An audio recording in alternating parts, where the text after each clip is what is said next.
let's jump right into the game here. Karpov had the white pieces, and he starts off with e4. And again here we see another Sicilian. We've seen a few Sicilians already in these Karpov games from the 70s. Knight f3, d6. All this is normal stuff. We're just going to go over skim over the theory here. Looks like here we have a Sicilian Najdorf. The bishop e2 line. Polugaevsky goes for e5. Knight b3, bishop b7. All this is pretty normal stuff. Castles, getting the king to safety. Bishop e6.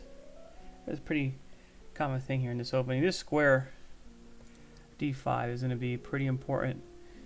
Okay, of course, if black can ever get that pushing, that's going to be really good for them. So, but it's always important to fight for this square here. Karpov goes with f4. Thematic push here for the Sicilian, striking against the center, maybe threatening to expand on the queen side, but so far creating a lot of tension here in the center. You have queen c7. Interesting little move here. Very typical also for the queen to develop to this square in the Sicilian. And we have a4. Karpov gaining some space on the queen side. I'm probably playing against this b5 move, right? I'm not sure. I guess at some point black is going to have to look for some counterplay there on the queen side, so a4 is always a useful move, kind of playing against that. Alright, so we have knight d7, king h1, sensible move. We've opened up this diagonal over here, so we move the king to safety just to avoid any troubles, any problems. Castles, bishop e3, pretty much completing development, and here we're basically already heading out of this opening phase of the game and transitioning into the middle game. Lev here, our buddy, goes e takes f4, rook takes f4, and knight e5. So we have a couple weak pawns here in the center, here and here, but they're going to be very difficult to get to. For the time being, there's a lot of activity going on in the center, so not really an issue. We have a5, gaining some more space here on the queen side, kind of fixing this pawn here on b7, right? If we were to go ahead and, well, b6 is impossible because the bishop is here on b6, but if you were to go b5, for instance, you could do the same thing. You could take in passant, you're basically winning a pawn, and that's going to become, that could be uncomfortable, you know, because black is getting a little bit cramped here on the queen side already. Of course, normal moves like bringing the rook to d8, trying to push this d5 pawn in the center wouldn't be possible, also because of bishop b6 and things like that. Rook d8 really isn't a move that typically black goes for here. Knight fd7, and the rook comes back to f1. He really wasn't doing anything on f4, kind of exposed to attack. And bishop f6, and here in this position, move 16, going into move 16 for white. Karpov wrote a comment here that he had been frequently accused of playing boring chess. What a concept, right? Frequently accused of playing boring chess, confessing that he always tries to play the move he considers best. And he was himself surprised at the 17th move that he plays in this game. So let's go ahead and check it out. So 16, move 16, Karpov goes knight d5. And Polugaevsky decides that knight's too strong there on d5, right? He's kind of forking the bishop and the queen on f6 and d7. So bishop takes d5. And Karpov here goes for probably not the most logical capture, but definitely the best. So he goes for queen takes d5, and it's actually annotated as a very good move with an exclamation mark. Okay, so yeah, pretty big stuff here.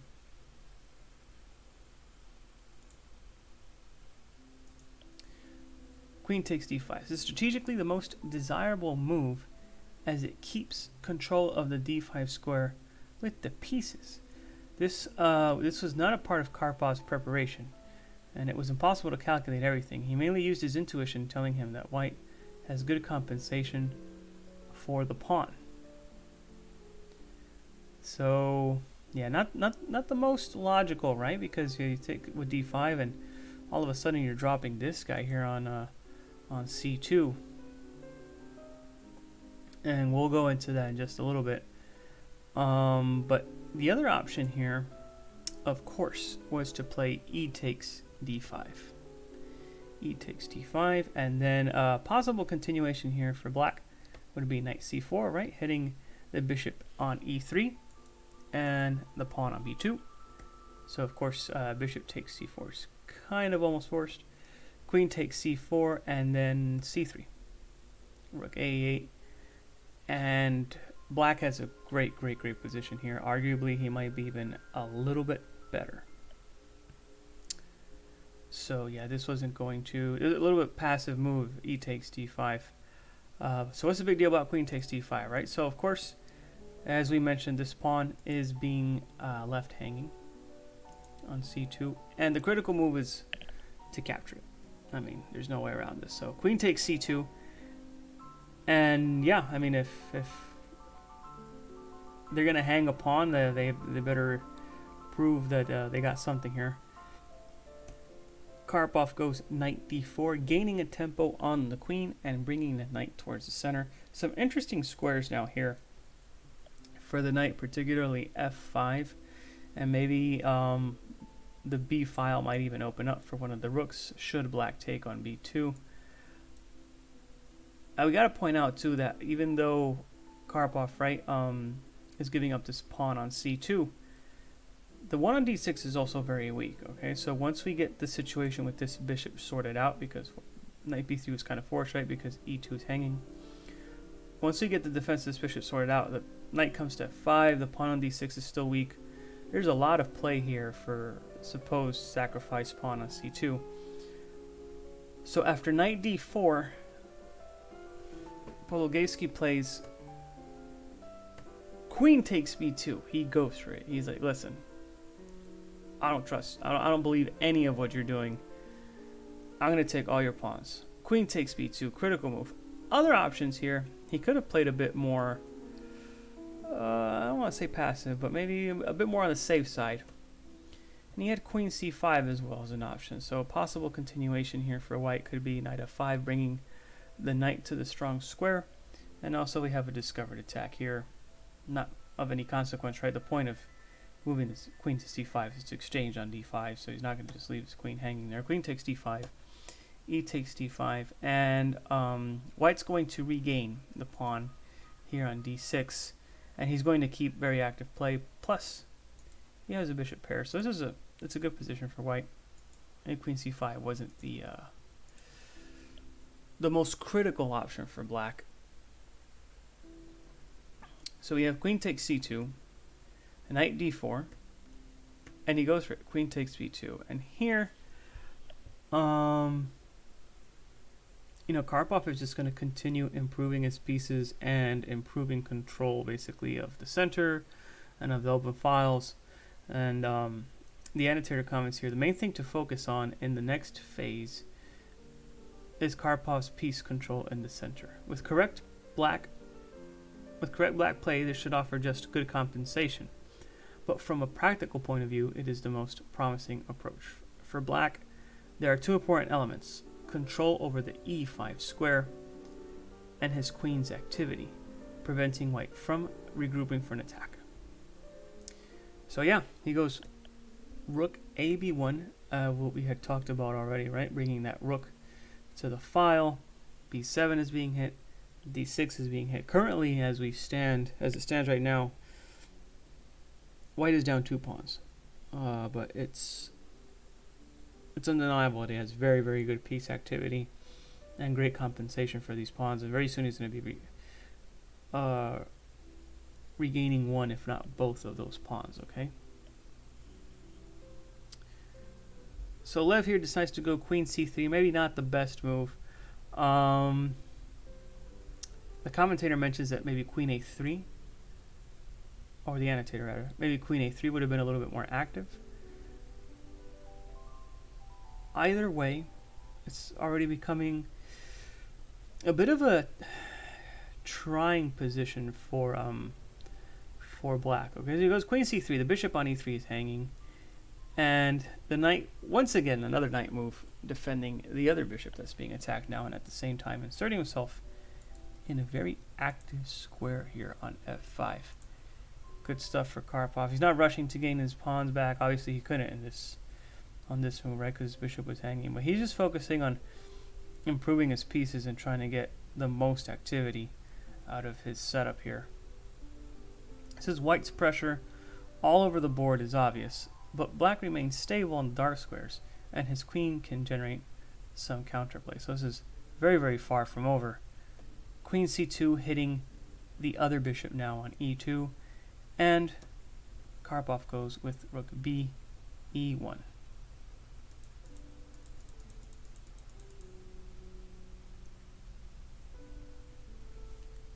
Karpov wasn't too happy with this move after the game because of what happened later on, and we'll see that.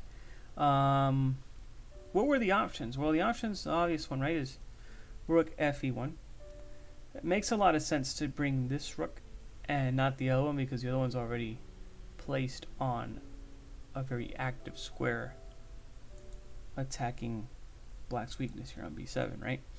However, the annotator says that he believes that Karpov's intuition was right in playing the other rook. So, but let's see, if rook fe1, possible continuations here. Black had knight c5, hitting that e4 pawn and playing for activity. Okay, of course, knight takes d6, taking the pawn, and at the same time defending this guy over here. Black can go ahead with knight c to d3, and bishop has to take. Knight takes, rook e d1. And black has an interesting move here, actually, kind of restricting white's play. Excuse me. In knight b2. Very interesting. Hitting this rook and restricting this guy, and really, yeah, really being a pain, to be honest. Really being a pain. So this is a good possibility for black here after rook fe1. Instead of knight b2, Karpov only mentioned in this position knight f2 check, which isn't a great move because the bishop takes, queen takes, and e5. And this position is just absolutely crushing for white. He's just going to come crashing through. The b7 pawn is going to fall. f7 is super weak. Very soon we're going to have a rook, a queen, a knight, a queen, and the rook here on f7. And it's just a pretty bad position for black. Grandmaster Marin even goes as far to say that position is already losing for black. So yeah, it doesn't look good at all. So here were the options. So Karpov, however, he played, remember, queen c2, rook b to e1. And Lev here kind of going for the same plan, knight c5 again. Once again, attacking e4. Black has to find counterplay somehow. And Karpov responds by taking on d6. Very similar to what we saw in the variations to the prior move. Knight c d3. Bishop takes. Knight takes. And rook d1. So before we were seeing pretty much this exact same position, but with the rooks switched. As you can see there, there was no rook on f1 in the other line, as opposed to this one that the rook is still on f1. And in this position, because the rook is not on b1, Lev has this very, very annoying move, knight b4. And this is why Karpov was not too happy with his decision. And this is a move that he wanted to prevent, and why he liked rook fe1 instead of bringing the rook to b, the rook on b to e1.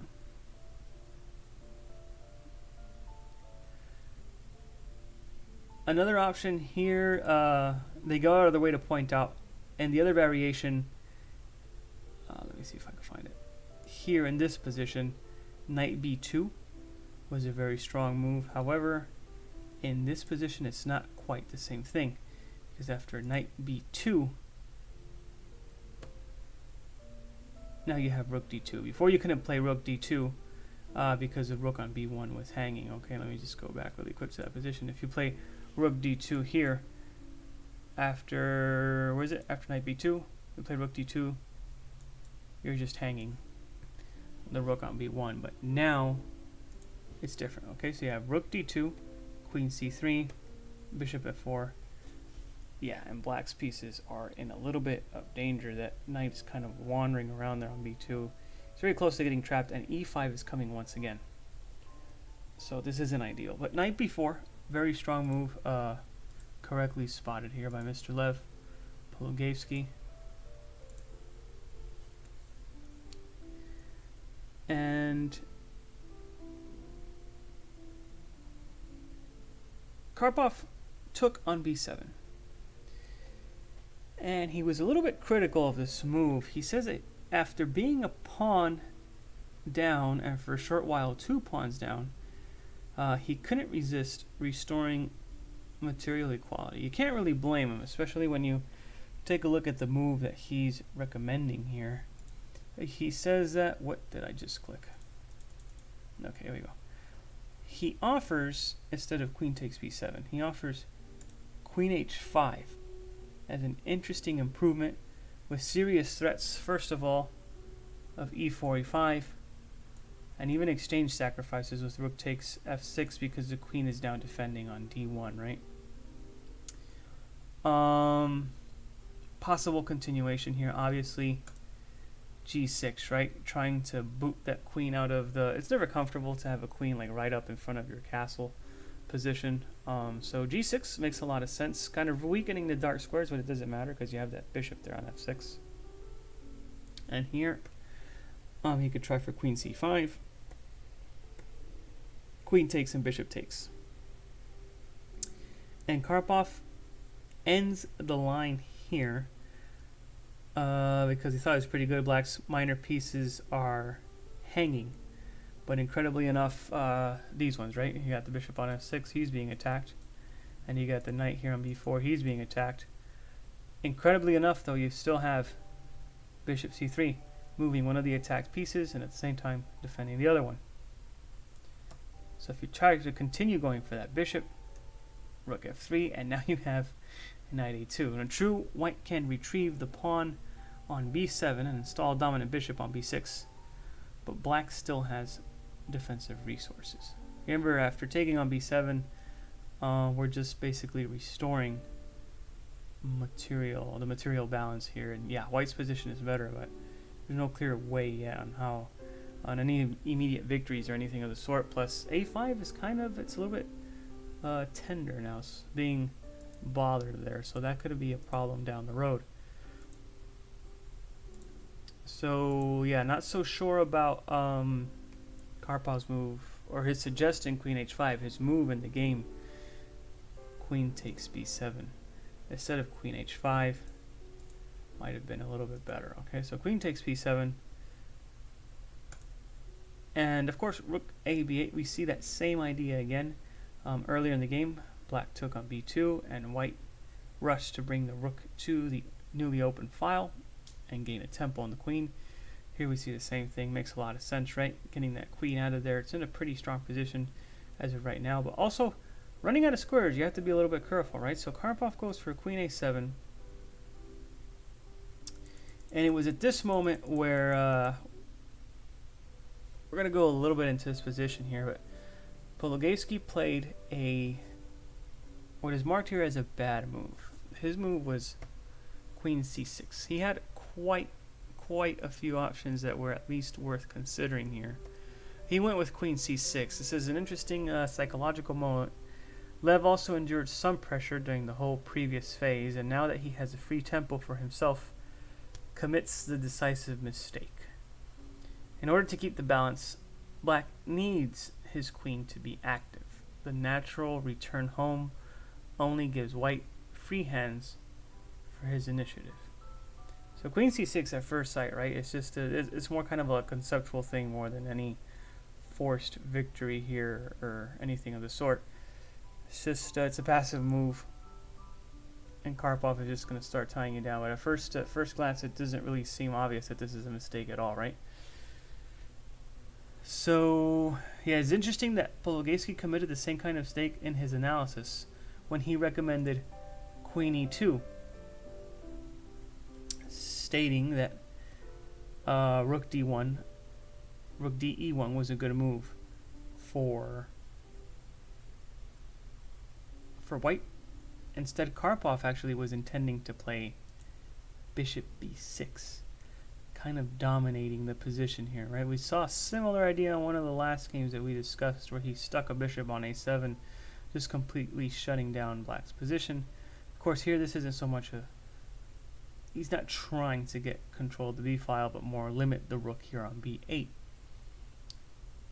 But yeah, after rook de1, Polugaevsky was recommending Queen h5, which is not a good move because it allows rook takes f6, pawn takes f6, and knight f5. And even though white has sacrifice in the exchange here, they have pretty much a winning attack.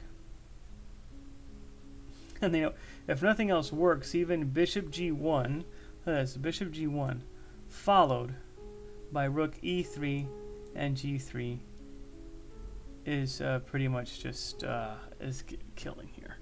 Okay.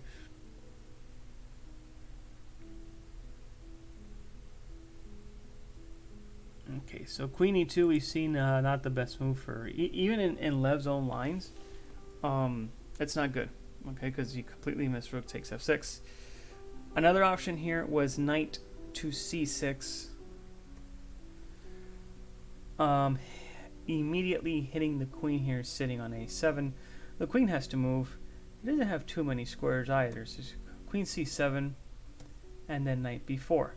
And the endgame resulting from queen takes c2, knight takes c2, and bishop b6 is a little bit more comfortable for white to play, but due to his control of e5, black should be doing fine. Yeah, it's going to be hard to create any sort of weaknesses and crash through in this position.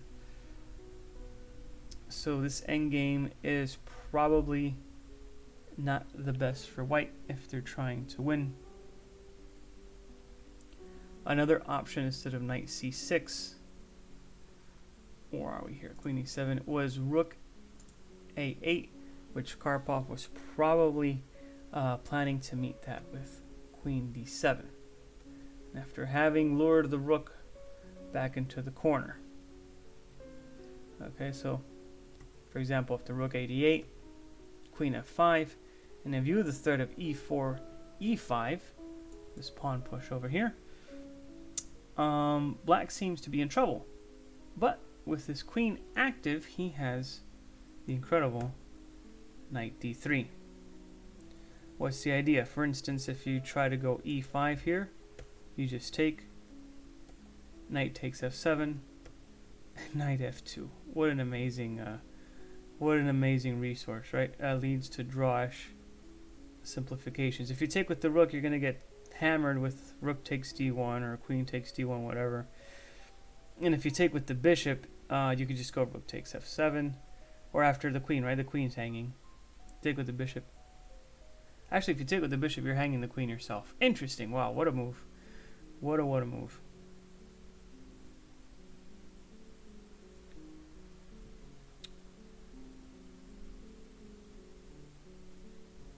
Yeah, so knight d3, spectacular resource there. So e5 probably not the best option, right? So you go queen d5 and knight b4, hitting the queen once again. Queen f5, knight d3, with a possible move repetition. I don't think probably moves would have been repeated in this position, but it's tough because knight d3, not only is it playing against that e5 idea, but right, it's immediately threatening. What happened to my lines? It's immediately threatening the knight on d6 because it's cutting the defense off from the rook, right? So of course this is only possible because the queen is here on c2, defending the d3 square.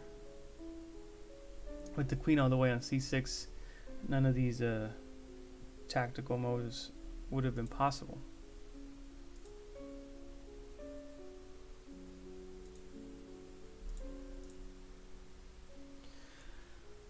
So queen c6, mentioning that this is probably the decisive moment.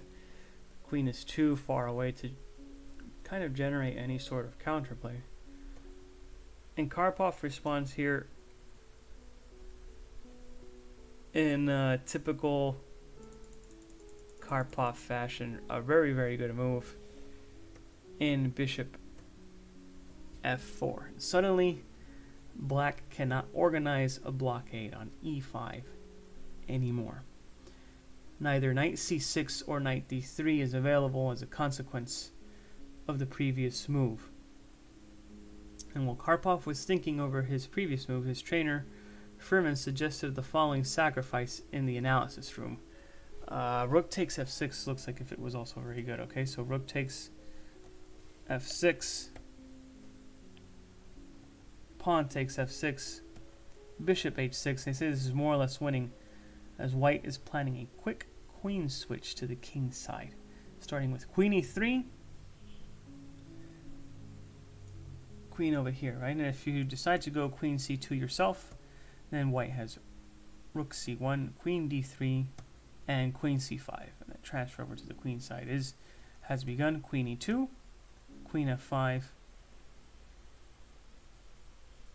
and this is crushing as well. They said that when he saw the move that his pupil had made over the board, he said, this move is also good. So yeah, bishop f4, more in Karpov style, right? Instead of just crashing through with the attack, he's just grinding his opponents down, really smothering them here. So bishop f4, rook a8, queen f2, rook e8. Trying to scramble here to find some sort of activity. And now queen g3. It says that e5 here in this position also wins, but it is typical for Karpov to delay the execution of the main threat until the moment his regrouping is optimal. So yeah, either or. Queen g3, Karpov sees, listen, I'm just going to get my pieces to their best squares possible. No rush. Black really doesn't have anything here. He's kind of tied down. There's not really any weaknesses or anything that he could focus on. So Polugaevsky offers a queen trade, and obviously Karpov is not going to take it, right? So rook f3, queen c2, and rook df1. Bishop d4, trying to activate his pieces, and trying to anticipate, right, that he knows that e4, e5 is coming, and that the bishop is going to be in a very precarious situation. So bishop d4 and bishop h6. So knight c6, trying to establish some sort of control here of the e5 square. Once again, maybe bishop e5 might be an interesting threat, right? Hitting the queen and the knight at the same time. But of course, Karpov has knight f5.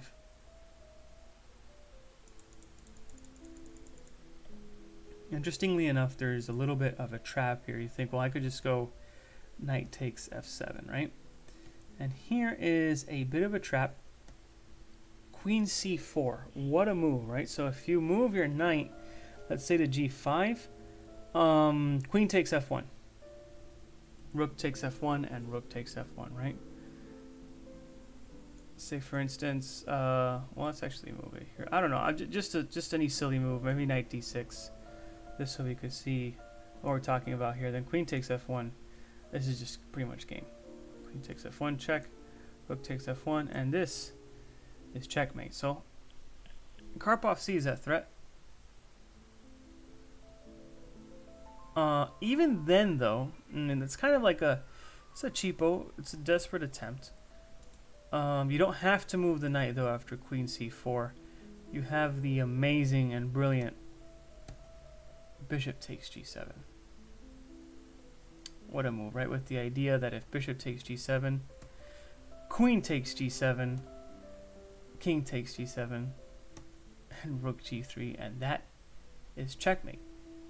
The king has absolutely no moves. That's kind of what checkmate means, right? So, yeah. So I mean, black is just completely dead here after knight f5, or after knight takes f7. Either way, of course, Karpov goes for the safer route. He never really allows his opponents to get any sort of counterplay or drum up any sort of like cheap tactic or whatever. He's always got a very, very firm grip on the position. Lev doesn't resign quite yet. He goes with queen b2. Another option here that Karpov gave, or just an attempt rather at this point, is bishop e5. And again, in this position, we have the same stunning idea. Bishop takes g7. What a move.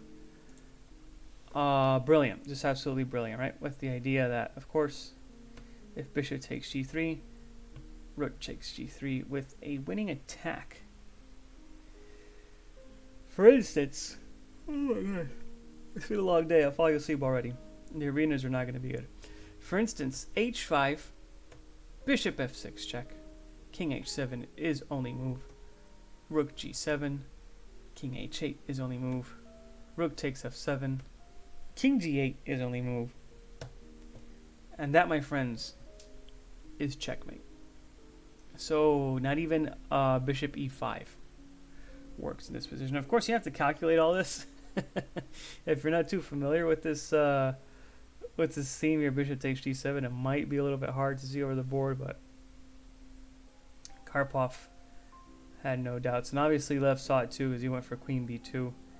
And here, just another spectacular move from Karpov. So basically, his idea is he wants to get his knight onto h6, right? Threatening check, and the pawn can't take because it's pinned, and then taking on f7. All that fun stuff. But the bishop is there. So we go bishop c1. Clearing the h6 square for the knight, but at the same time winning a tempo, threatening the queen on b2. So the queen has to move, queen to b5, knight h6 check, king h8, knight takes f7, rook takes f7, rook takes f7, and bishop e6. Trying to kind of trap the rook there on the 7th rank, but really not much of a threat if we're being honest. So we go queen f2, king g8, and after rook takes and queen takes, Lev says, I've had enough. Yeah, the king's about to get mated. Maybe bishop b2 is coming, maybe some sort of a rook lift. e5 is going strong as well. And we see here just a little slip, right? Queen c6, which is a move that made some sense, bringing the queen back to base. Kind of seemed like she was stranded on the queen side over here, over c3 and c2 and whatnot. And queen c6 seemed like a very logical move, but Karpov quickly takes advantage of the fact that that move is passive and it's not quite active enough. And again, we see him how he punishes a seemingly logical and obvious move that at first sight doesn't seem like a mistake at all, and he just goes grinding little by little, improving his pieces and finishing out with a devastating attack. So that was today's game.